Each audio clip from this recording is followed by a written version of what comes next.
तर झी मराठी वाहिनीवरील पारू या मालिकेमध्ये आपल्याला कदाचित पारू या पात्राचे निधन दाखवले जाऊ शकते। तर काय आहे सविस्तर माहिती, चला जाणून घेऊया। त्याआधी जर तुम्ही आपल्या चॅनलवरती नवीन असाल तर व्हिडिओला लाईक आणि आपलं चॅनल सबस्क्राईब नक्कीच करा। तर झी मराठी वाहिनीवरील पारू ही मालिका प्रेक्षकांच्या आवडतीची मालिका बनलेली आहे। या मालिकेतील सर्वच कलाकारांनी आपल्या अभिनयाच्या जोरावरती प्रेक्षकांची मने जिंकलेली आहेत। तर झी मराठी वाहिनीचा नुकताच एक नवीन प्रोमो प्रदर्शित झालेला आहे, ज्यामध्ये मारुती गुरुजींना विचारतो की गुरुजी, तुम्ही बंगल्यामध्ये जी पूजा केली ती कशाची पूजा केली।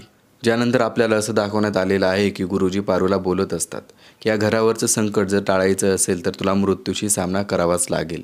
आणि मग यानंतर मारुती असं म्हणताना दिसतो की मी बाप म्हणून हे कसं सहन करू शकतो। आणि मग त्यानंतर गुरुजी मारुतीला म्हणतात, हे विधिलिखित आहे, आपण हे नाही टाळू शकत आणि माझ्याशी वाद घालून काही उपयोग नाही।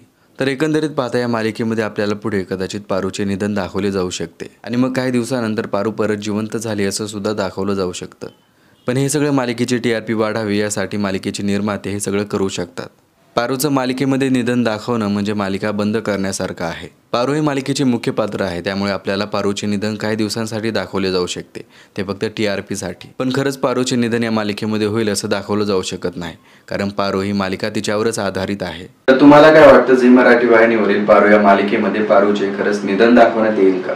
कमेंट करून नक्कीच कळवा। त्याचबरोबर जर तुम्ही आपल्या चॅनलवरती नवीन असाल तर व्हिडिओला लाईक आणि आपलं चॅनल सबस्क्राईब नक्कीच करा।